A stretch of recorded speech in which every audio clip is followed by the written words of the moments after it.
My name is Dale Brocious, and this is Innovation Insights for August 2022. I want to say thanks to all of you that have joined us here today. We've got three great speakers lined up, and I'll get to those in a moment, but just run through a couple of things quickly. Just remind you of IACMI's mission and vision statement. Vision is improving everyday lives through the power of composites. Our mission is to convene, connect, and catalyze the composites community to accelerate advanced composite design, manufacturing, technical, and workforce solutions to enable a cleaner and more sustainable, more secure, and more competitive U.S. economy. And it could never be more true than what we see today.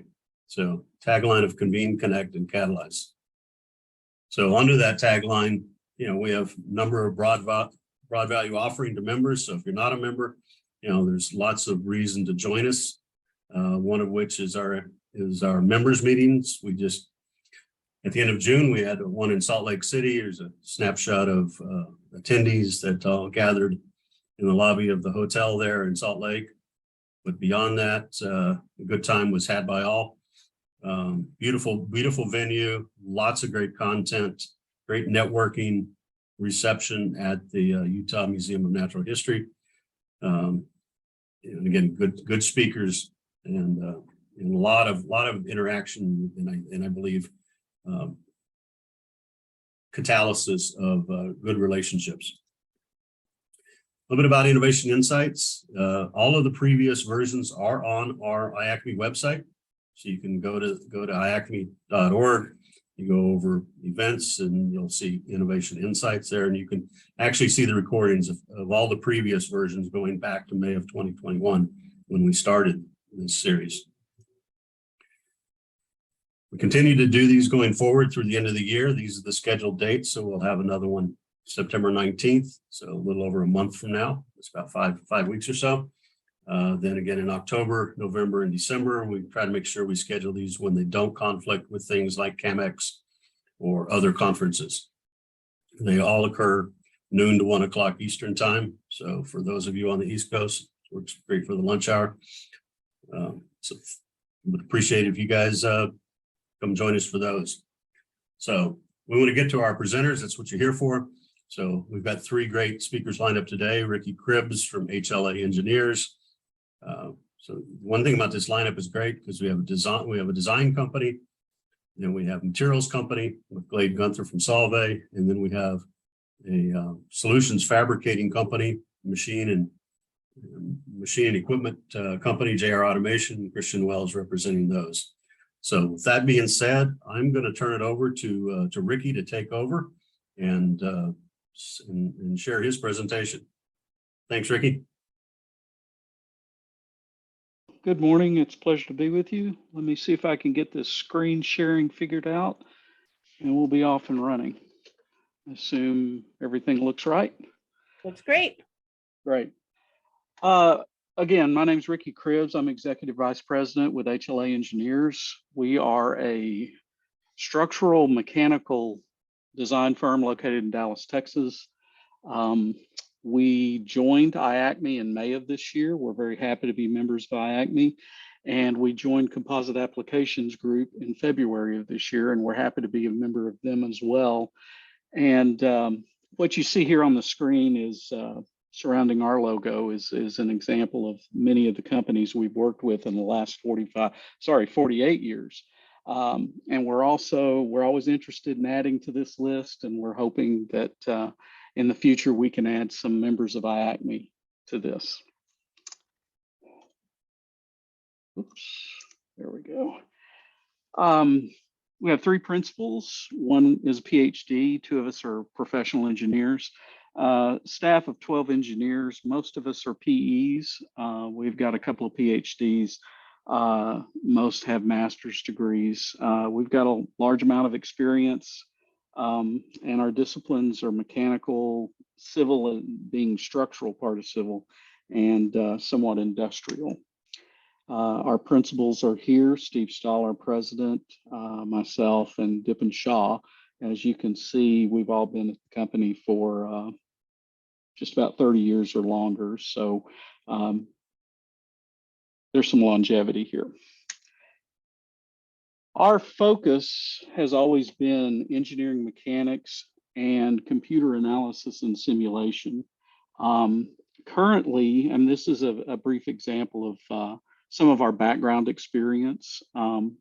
Currently, we do more simulation than we do just straight analysis. And I look at the difference between that is we try to include multi-physics. A big part of our tool belt now includes computational fluid dynamics. We include that with structures when it's appropriate. But we try to, with the way the analyses proceed, displacement-wise and contact between elements and things like that, we try to simulate a structure more than we do just making some gross assumptions and analyzing it. And I hope that I can show a couple of examples on that here in just a minute. This is, again, is a brief summary of some of the different services we provide. So we have, we have over 48 years of experience. We've worked in a wide range of industries, and we feel like the broad range of our experiences make us perfect to team with our clients to come up with unique solutions to engineering problems. And we've done that a lot over the years. And again, we hope to do that moving forward. Some of the industries we've worked in, we've done a lot of work in rail, freight, tank car, maintenance of way. We've also worked in power generation. We work in cryogenics and pressure vessels. I've got an example of that. We've worked in wind and solar, and we do forensics and litigation work. As you know, and as you can tell, composites play a role in most, if not all, of these different industries. And as the reason we came on with CAG and with IACMI is we see that expanding in the future.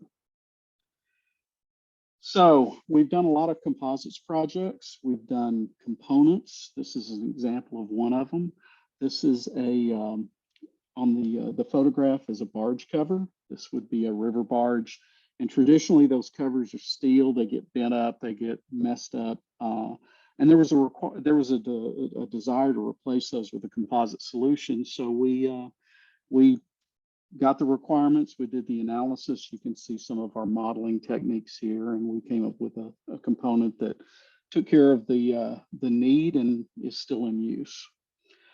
Another good example is this nose piece on this Amtrak train. The original was steel, and it was heavy, and it took, I don't know, 3 or 4 guys to install the thing. And they wanted to make one out of composites, so it'd be lightweight and it would be easier to install. And we worked with Amtrak to come up with a solution for that. And again, it's still, many of these trains are still in service today.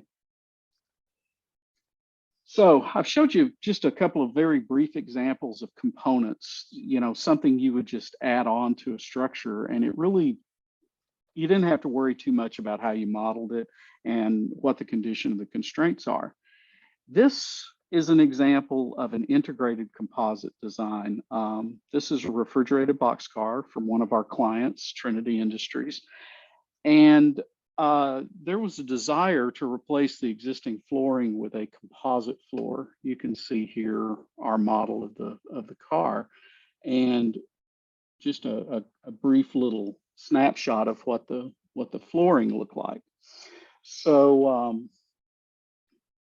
excuse me just a moment. The team on this was led by Trinity Industries, and it consisted of the Composite Applications Group, Structural Composites, Wabash, and then HLA.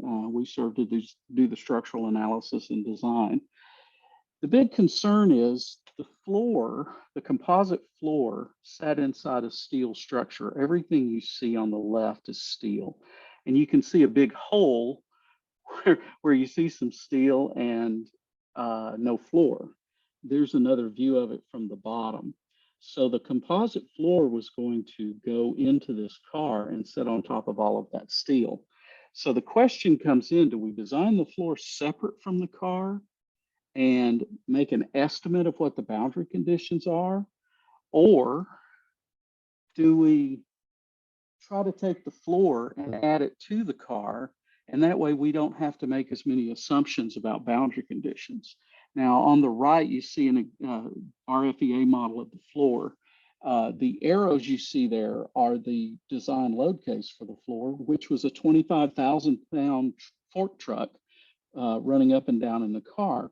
So you can tell with point loads like that, your constraints are going to be really important. If you over constrain, you're going to over design the floor. If you under constrain, you're going to under design the floor. You don't know what you have at the end of the day. So our solution was to add the two together and do one combined structure with the floor resting on top of the steel below. Doing that, we could get deflections that accurately represented the conditions in the car, and we could get stresses, both in the strains in the floor from the composite and also stresses in the steel structure underneath that were more realistic as well.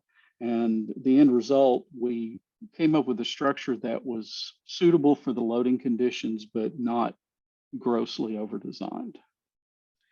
Another rail example, we did this also with the same group, was this is a hopper car, hauls grain, plastic pellets, a variety of pelletized type commodities.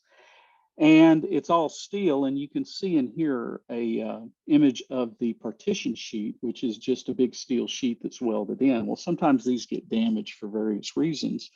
And you can imagine that to replace this out in the shop would involve a lot of cutting and welding, and just it's just difficult. So it was desired to come up with a modified partition that a composite partition could be bolted to. That way it's light, it could be done in the field, it's just bolts. Once you make the modification to change the steel sheet to what we called a ring frame. This is an example. This would be the ring frame, and it's all steel, and it welds into the car. But then the partition, the composite partition, would come in and bolt, and the load would be shared between the car and the partition. Again, we did this with a full car model, so we didn't have to worry about over constraining or under constraining the partition sheet.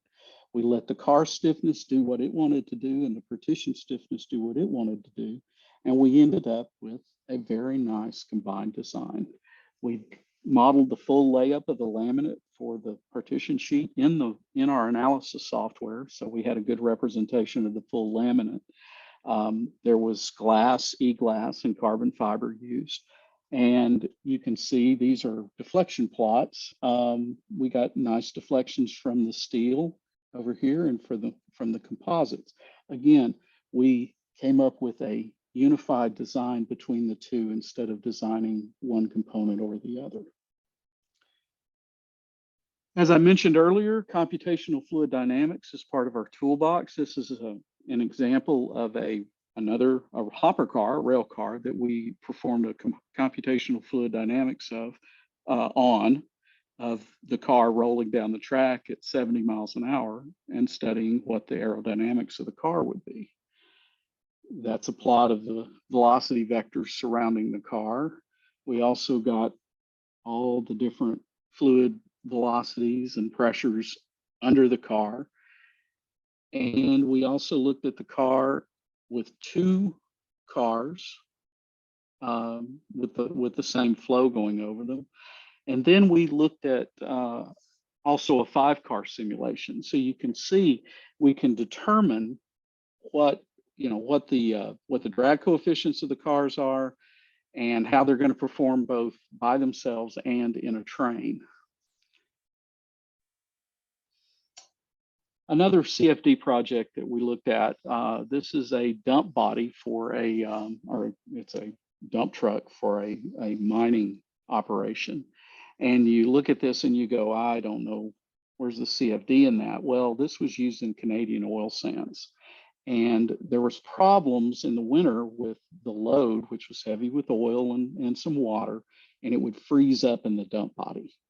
So it was desired to take the exhaust from the engine, and instead of just letting it exhaust, to run it through the stiffeners in the body. The stiffeners would be like ducts, and they're there for a structural reason.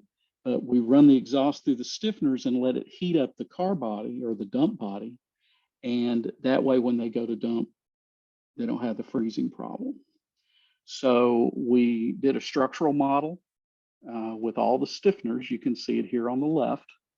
And once the structure was designed and the stiffeners were the size and the shape they needed to be, then we did a negative of that and modeled those stiffeners as ducts and started blowing the exhaust through them.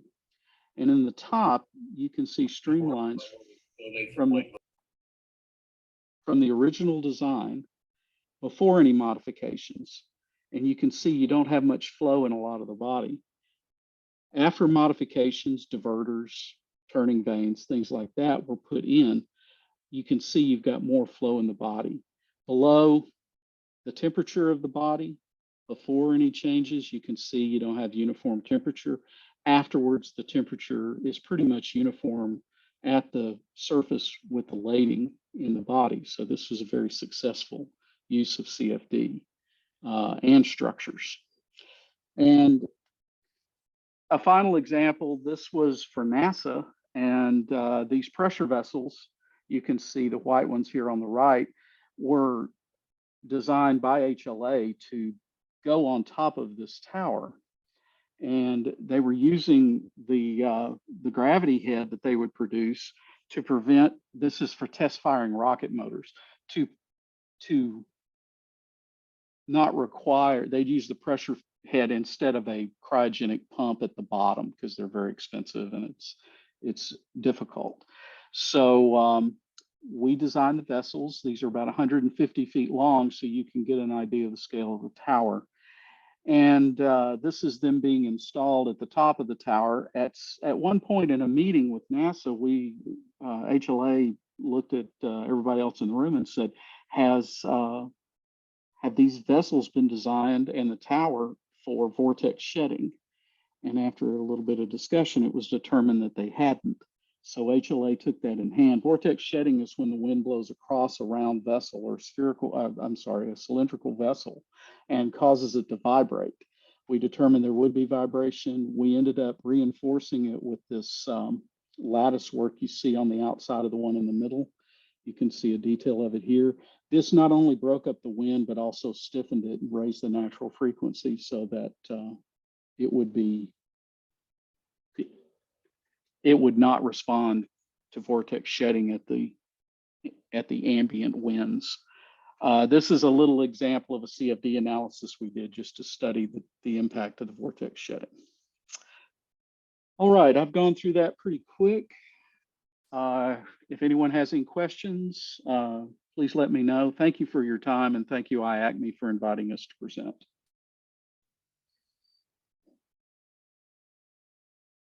Thanks, Ricky. If anybody's got any questions, they can put them in the chat panel or the Q&A panel.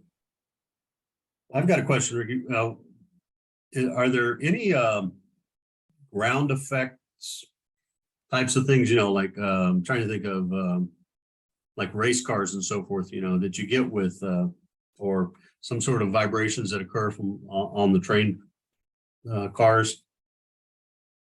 Is there any suction ground effects that are created by linking train cars together that you have to account for?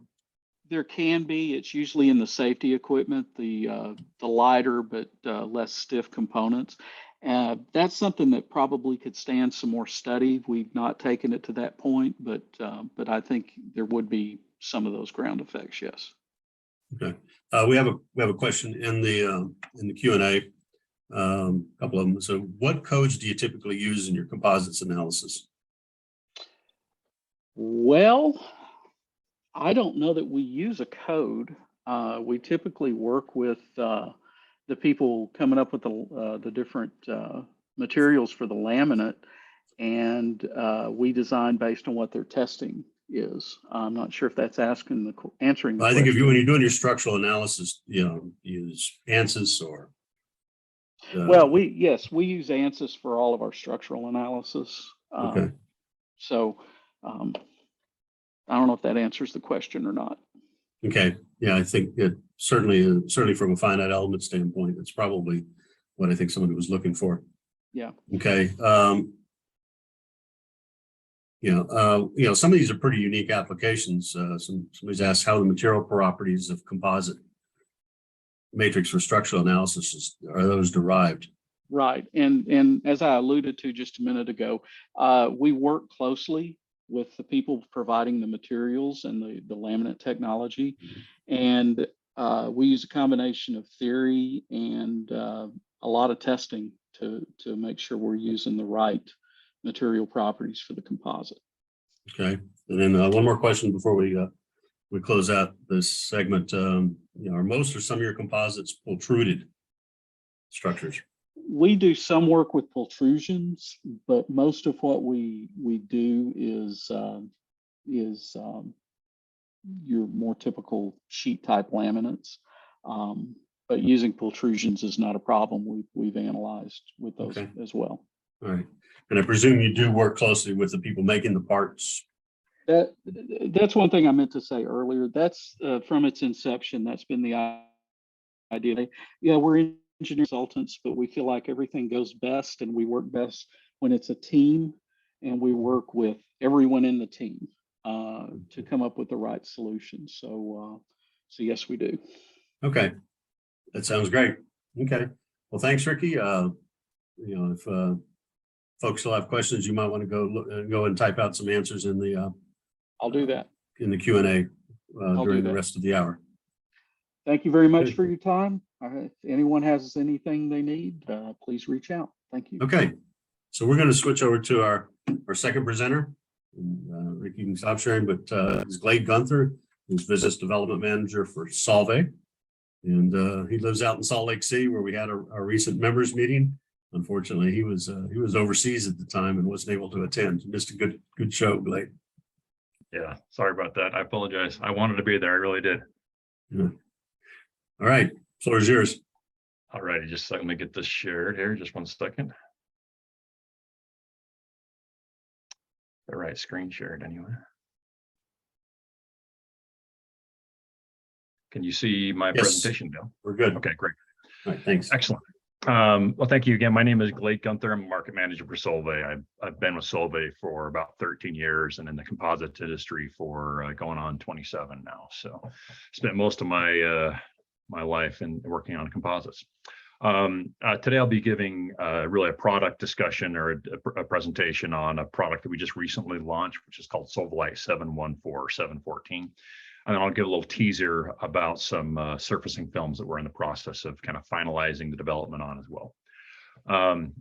Just as a really quick overview of Solvay, we really pride ourselves on developing differentiated material solutions, right? So we're in the composites materials business, so we supply a lot of prepreg, but also surfacing films, adhesives, and within all those product lines, we do both thermosets and thermoplastic materials.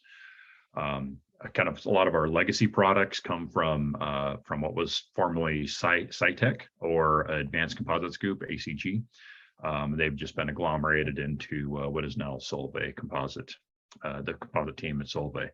Some of the things that we really do pride ourselves on is really our rapid cure prepregs for industrial applications, and that's what I'll be talking about today. So that's kind of like the upper left-hand corner. Is that those rapid cure prepregs. And the reason for that is really some of the focus on not necessarily aerospace applications. We like to play around in other markets. That's the right way to say it. And this is where these types of materials would fit.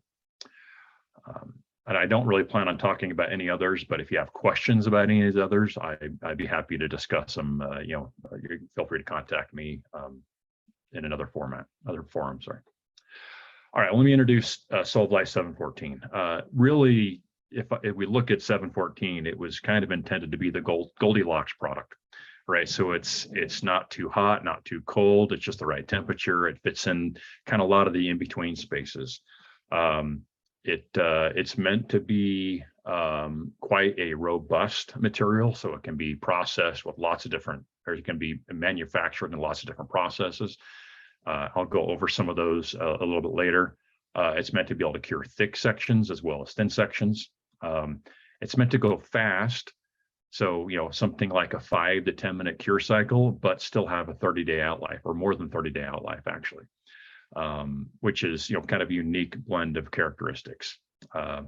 It's meant to be able to handle high volumes, right? So, and again, because it can cure quickly, and cure thick, and cure with a really interesting rheology in terms of its resin viscosity, it's meant to do well in high volume applications.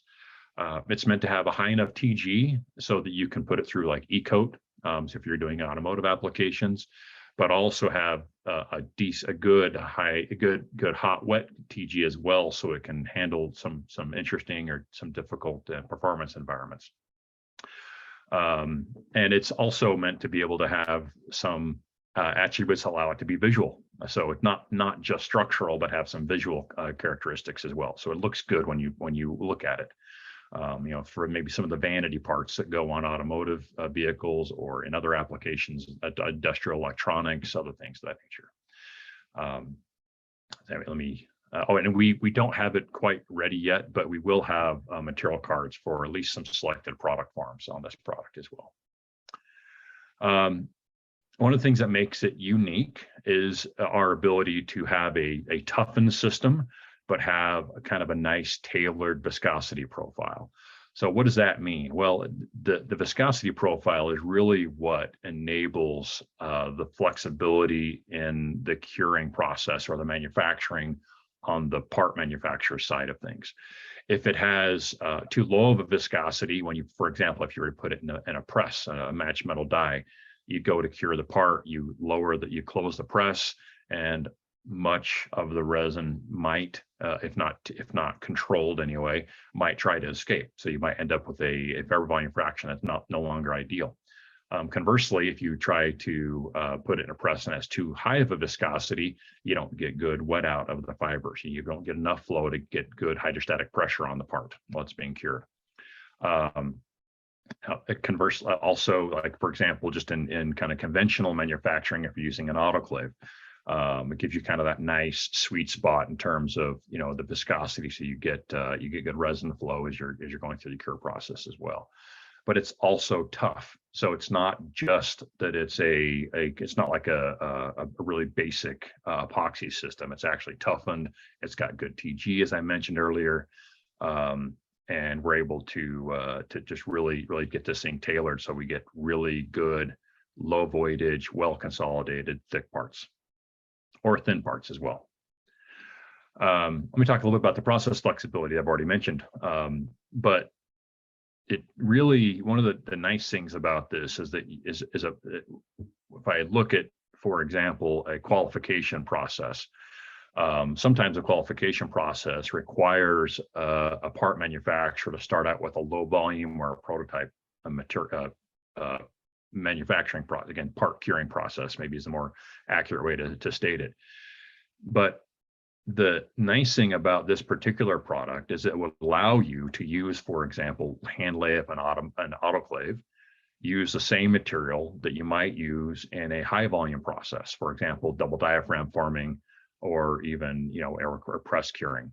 So it would allow a manufacturer to qualify the material by using multiple different types of processes that are capable for whatever tooling that's required. So that's actually a really nice product feature.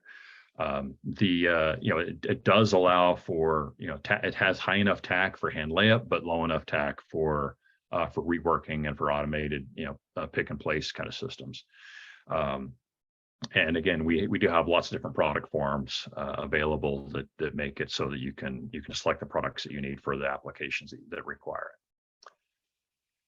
In terms of performance, where does it fit? Now, these are kind of generic. These aren't not generic, but these are kind of product names that we have at Solvay that kind of outline some of the various performance criteria. So across the bottom axis or the x-axis, you've got cycle time, right? So we want something that cures fast. In this case, we have things that cure slow, like our SciComm range, that are meant more for aerospace applications. But again, going on the y-axis, we look at the higher performing materials, and SciComm is a pretty broad category, but I would generally characterize that as some of our aerospace application or aerospace materials. So they're very high performing, but they tend to take a long time to cure. And we have some things that are in between. So for example, we have our MTM 49 series, which is a really kind of a good performer. And it probably is kind of a jack of all trades material, but it doesn't cure particularly quick. And then we have some of our lower performing, our MTM range, 57s, for example, would be one that cures kind of moderately fast. You'll get about an hour, but it's not particularly high performing. We had previously developed a SolvaLite 710-1, which again cures really quickly, and you can go maybe 3 to 5 minutes on that one. But again, it's relatively low performing in terms of its, and in particular, its wet TG. This SolvaLite 714 really raises the bar for these rate capable materials, right? So it goes fast, so it's industrial, it's industrial capable, but it has really quite good performance. So you see a kind of a spider chart on the right here. I won't go through these details, but you see it does a really good job at meeting, some of the in terms of our target material properties, and these are just generic as against the baseline, of course, but if you're interested, we can share some of the details with you. And again, in the center there, what you see is that's a press cure laminate with virtually zero void content. So you get really good properties. You're actually able to translate those into a composite and make excellent parts, with really the objective being we want to lower your total cost of manufacturing parts, not necessarily just by lowering the cost of the materials, though we are specifically targeting 50K industrial type carbon fibers in these products. I mentioned earlier these automation and pick and place capable or rate capable materials.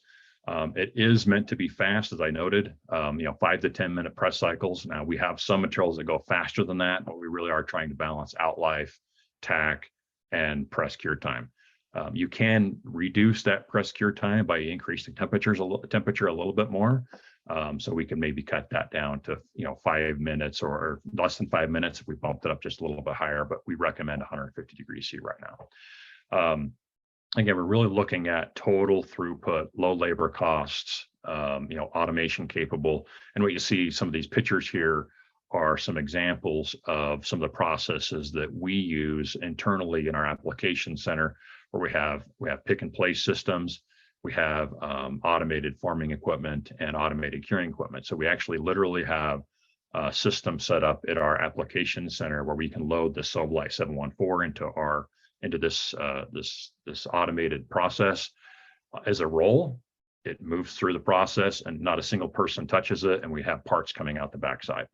So this is one of kind of our check the box exercises for new material developments.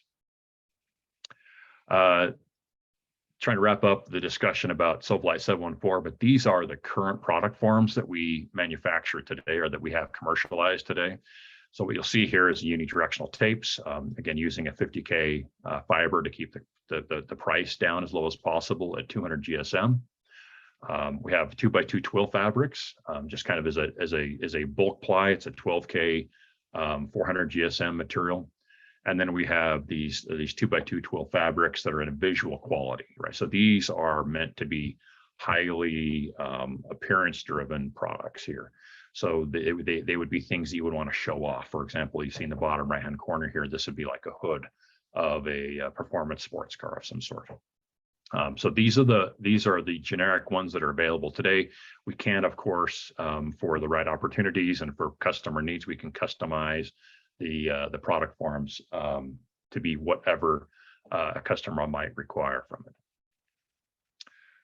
Here's an example of that visual quality part. Again, this is not fully finished, but this is cured in 10 minutes from a preform. It's unlacquered, so we have not put any clear coat or anything on this. It has had a quick hand polish just to make it look bright and shiny. But they do, we can manufacture this material as a visual quality really good. Again, maybe appeal to the ego of the buyer, so you can see the carbon fiber and the parts that you're manufacturing. That's all I have about SolvaLite 714. So I'll now give a quick introduction to a surfacing film material that we're in the process of developing. It's specifically made to co-cure along with SolvaLite 714 as a surfacing film. Now, the purpose of a surfacing film is really just to hide or to cover up the composite material and hide any surface defects that might show through. So sometimes you get gapping in composite materials. Sometimes you want it to literally come out of the mold like ready to paint. So you can maybe just do a quick scuff coat or just a really quick abrasion so that you get the paint stick to it nicely. But think about it as almost like an end mold primer in this case as well. But again, the purpose primarily is to make a nice smooth surface, eliminates any read through of any defects of the underlying composite material, and have it be paint ready to go coming out of the mold effectively. So what you'll see here are some examples of some hoods, some other body parts. On the far right, it's just like a tea tray. It was developed in the UK, so they serve tea all the time. So we have a tea tray mold just to kind of use this as an example. Now the ones on the right have been painted, so they have that nice sheen to them. The one on the left, they would not come out that kind of sparkly, clean looking, but the ones on the right have been painted. I went quick, Dale, but those were the slides that I had prepared, so I can pause there and see if anyone has any questions. Thanks, Glade. What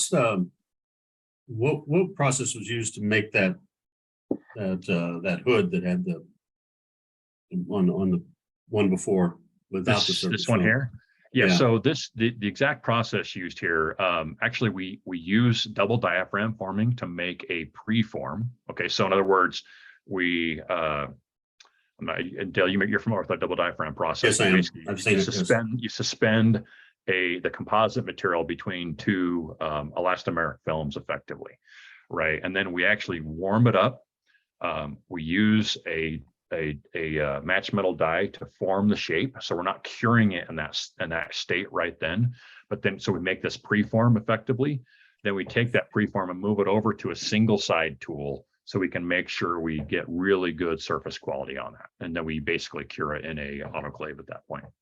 This particular one is done that way. So the final cure is done in autoclave in that case. The final cure on this one is done in autoclave. We've done that. This particular hood was done that way. We have done some where we cured directly in a match metal die for visual parts as well. A lot of it depends on geometry, shapes. What we do is we'll go through an exercise where we try to make sure we understand the kind of the practical limits of a material and a process combination. And of course, the tool shape or the part shape is a huge contributor to that as well. So some shapes work really well that way. Some shapes don't work as well. And so we'll tailor that to match the desired outcome of the customer. Yeah, you showed a part that looked a little maybe like a complex C-pillar or something else. So on the left there. That is a B pillar actually. That one right there is actually a B pillar. Yeah, that is. Yeah, go ahead.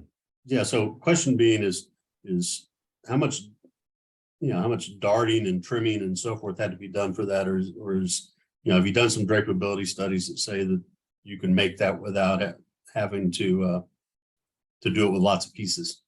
No, that's a great question, Dale. This particular part is done without any darting or preforming or anything. So this is manufactured from a flat blank. And this is actually made with unidirectional. So if you're familiar with unidirectional, you would recognize that unidirectional is not particularly drapable. I didn't go into the detail of this, but part of the rheology exercise that we go through and looking at the viscosity profile of 714 or any product that we're making for press forming applications is we need it to be able to work in our double diaphragm forming process. So basically, again, we suspend the composite between these two films. We preheat it in the process. It allows the resin to begin kind of lubricating the part to a certain extent. I'm talking about the material itself. Then we can form it over again, between a male and female tool, right? So it forms this part in one shot without any darting or any complex, hand holding, labor intensive processes in the manufacturing of this part, Dale. Okay, so the picture in the middle has some complexity as well, but that's obviously a 2x2 12. That is 2x2 12, but again, same thing using a double diaphragm forming process. Okay, all right, great. There was one question in the Q&A, although it's probably not as apropos to what you do here, but somebody's just asking if you produce PVDF polymer. I think Solvay as a company does. Yep. Yeah, we manufacture the polymer, and we make composites with PVDF as well. So Okay. we actually have just opened up a new facility in Piedmont, South Carolina, where we're manufacturing PVDF carbon fiber unidirectional tapes for some industrial applications. Okay, great. Thanks. All right, thank you. All right, so we'll move on to our third presenter. We're right on time, and it will be Christian Wells, who's a mechanical engineering manager with JR Automation. So Christian, if you're ready to go, Glade, you can quit if you stop sharing, and Christian can take over.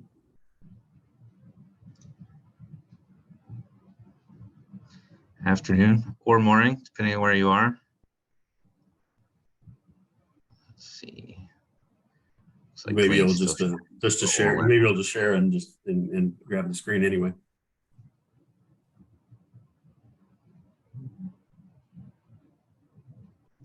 I won't let me stop sharing, Dale.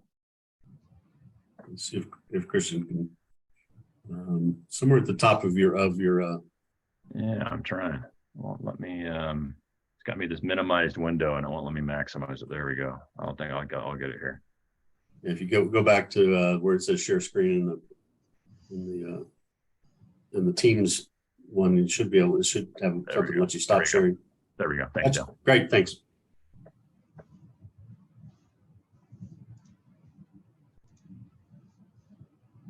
Perfect. Just need to put it in slideshow mode.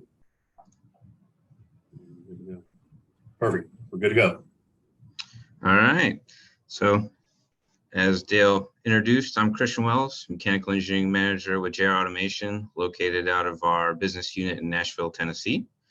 We are an OEM equipment supplier. So I'll give you guys kind of a quick overview of what we do and our experience in hopes that we can help some of you. So quick run through of JR. It was established in 1980, over 700 million in sales annually. We've got about 1.2 million square feet of space across 23 locations. And I think at this point, we're a little north of 2,300 employees.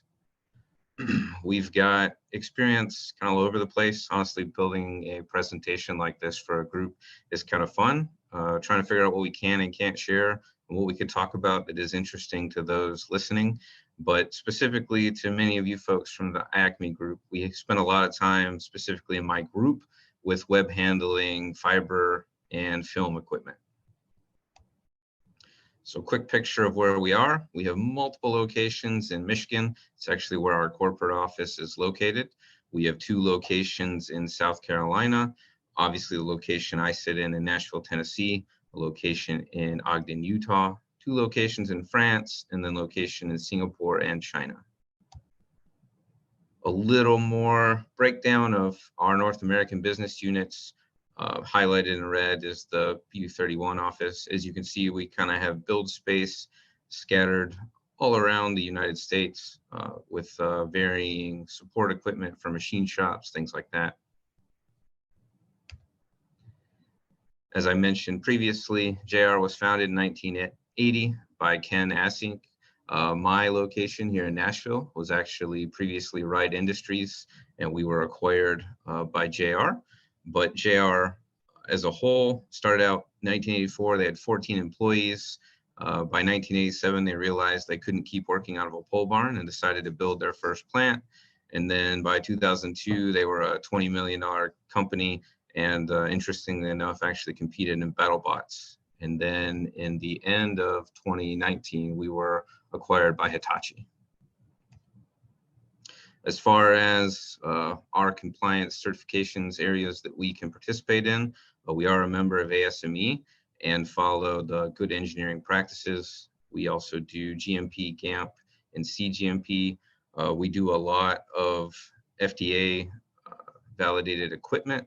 So we are capable of supporting and doing some DQ, IQ, OQ, and PQ. And then we can do CE rated equipment, UL equipment, and we are ISO certified and have kind of an on-staff set of black belts for a lot of our internal continuous improvement, as well as support for what our customers need.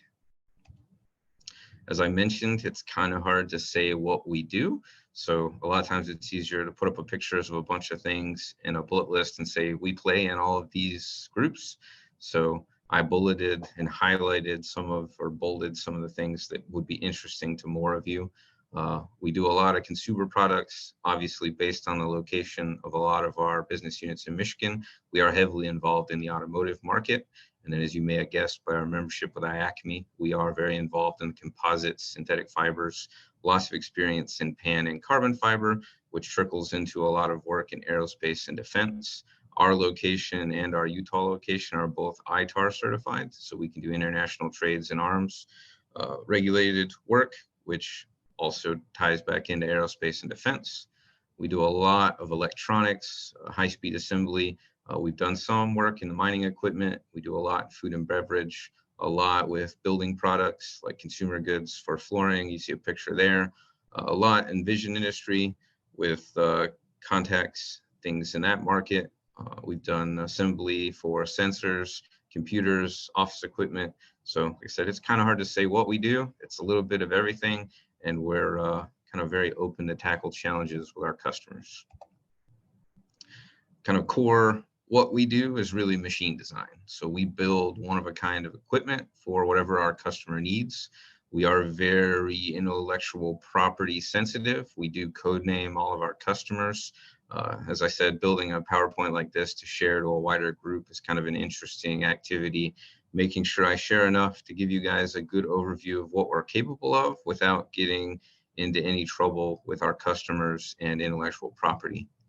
We do have quite a lot of experience doing scale-up work to take an R&D project to an actual production facility, and we have a lot of internal analysis capabilities with simulation, FEA, thermal analysis, heat material balance. We can do code calcs, and we do have high-speed vision and thermal imaging to help with debug and process analysis, both here when we're running equipment and at our customers when they have challenges or opportunities.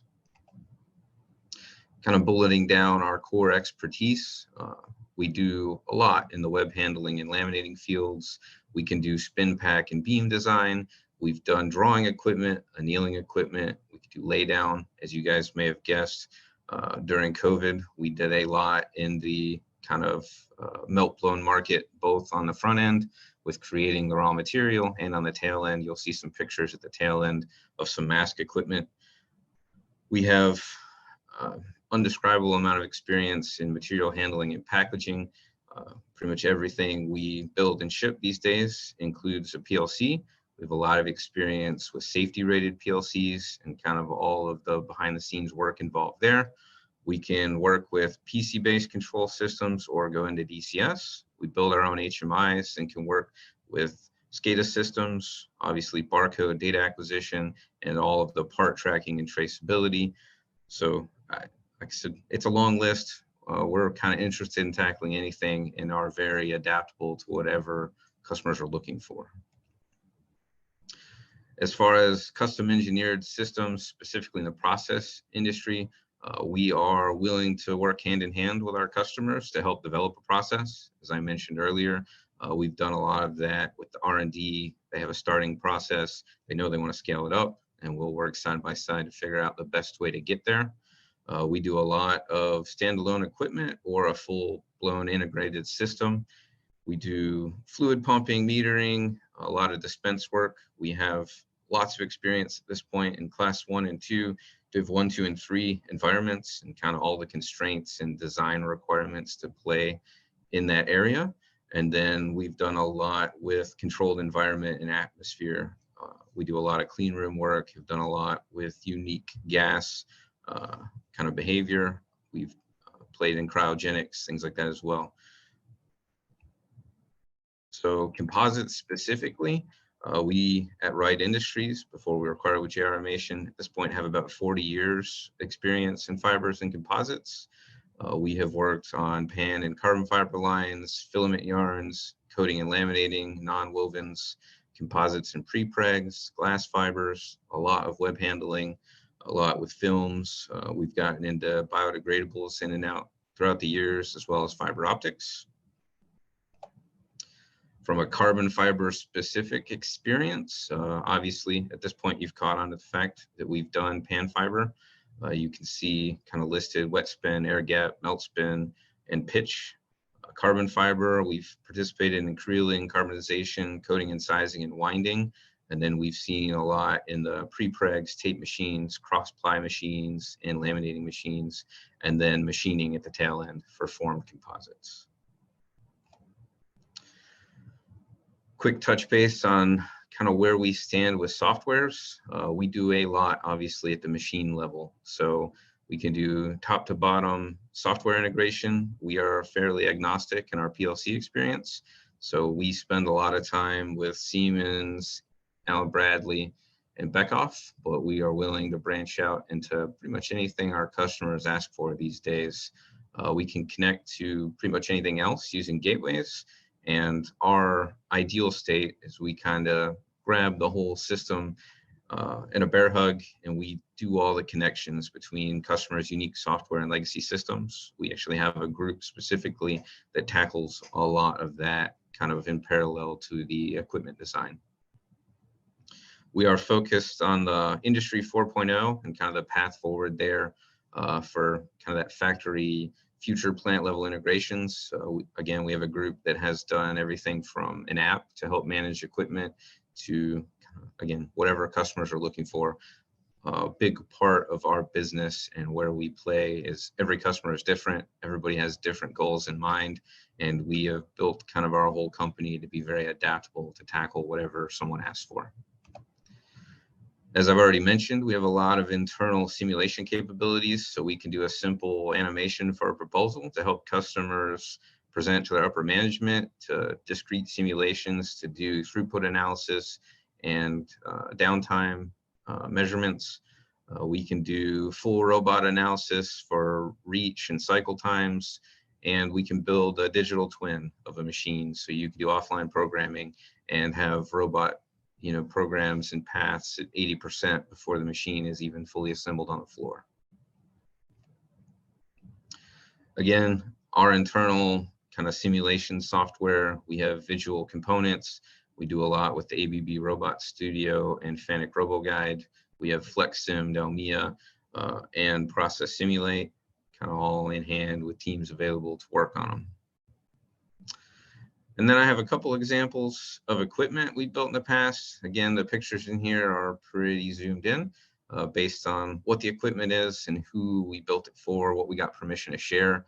This is a small portion of a cross-ply laminator machine, so it allows you to do the alternating direction of the web material to get the final strength the customer is looking for on the outgoing web. This is an example of a film line for medical testing. So it took two films, combined them together, did some printing, laser cutting, and high accuracy heat staking. It was doing precision fluid dispense, so you're within a half a gram for dispense accuracy. And then it was doing inspection for contaminants, anything greater than 12 thousandths. Here's an example of a plastic film packaging line. So it's handling film coming off the back end of customers' equipment and then sorting it into multiple pathways for packaging. So you've got a fully automated line that'll take equipment, upend it, sort it, palletize it, and then feed it out the back end. And for the larger webs, they actually had personnel in there that would pick them up, put them into custom built crates, and then they'd follow back out the automated packaging to get banded and skidded. One of the interesting parts about this piece of equipment specifically is our entire portion was in a refrigerated environment. Here's a quick picture of a large film unwind that's part of a piece of laminating equipment. Again, trying to give you guys a breadth of size for everything we've tackled in the past. This is feeding lamination equipment, had some high-speed ink application, pretty impressive accumulator, and then a high accuracy rewind for feeding their next process. Here's a smaller web line. This is part of the kind of COVID reactionary plan. We built multiple N95 mask lines. So there's ultrasonic welding, some precision die cutting, high-speed metal nose wire placement, and then the tail end had some Delta robots doing high-speed packaging.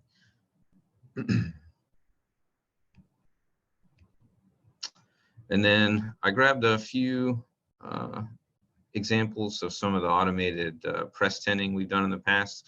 A lot of these are specifically targeted at automotive because they were easier to get permission to share. But we've done a lot of destacking equipment that's high speed, 20 parts per minute, a lot of kind of automated robotic interface, automatic tool changing. You'll notice a theme in the next few slides that are related to press tending. This is a press-to-press transfer system. Again, it was targeted towards the automotive industry, had automated tool changeover for the change out of parts, similar speed, and was kind of the automated handoff from one press to the next as it went through the full process. And then a quick snap of end-of-line system. So similar thing at the tail end when parts are finished. This picks them up, reorients them, and gets them ready to get handed off to an operator. Or can put parts into a rack for storage, depending on what the kind of follow-on process is. So as we get to the end here, open for questions. If you guys want to reach out to us directly, anyone who joined this, I think you have access to my email, but the right person to actually talk to would be Dale Leftwich. He's kind of our main sales contact for the process group. Any of you who have actually gone to one of the IACMI meetings has probably had the opportunity to meet Dale. He's very memorable. So if any of you have questions I don't get to answer today or anything else you'd like to know about us, please definitely reach out to Dale. Thanks, Christian. Yes, and you're right. He's very memorable indeed. So that's a good way of putting it. Okay. So we don't have any specific thing in the Q&A right now, but I have a question with regards to where do you see the trends going with Industry 4.0 integration with equipment? I mean, is it We are getting a lot. Are we still like way behind Europe in that? Are we catching up? I think right now we have a lot of customers who are very interested in it. We're getting a lot of questions about it. A lot of customers are still in that, we started doing it in a plant in Europe and we're interested in starting to take that step here. It's definitely trending upwards. It's becoming much more of a question. They're looking for examples, and we are getting a lot more specs from customers that have kind of that higher level interface data in it. So I think it's gaining momentum, but I'd say we're probably still behind where Europe is at this point. Okay. All right. So I figured be the answer on that. Okay. Well, we've basically hit the top of the hour, and and all of this has been recorded and will be available to anyone online. Well, sounds like and we'll be able to you'll be able to come back and review it at any time. So it should be posted within the next few days. So I want to thank everybody for attending. Don't forget next month's episode will be September 19th. That's a Monday, again at noon. So thank you all for coming, and we'll see you next month.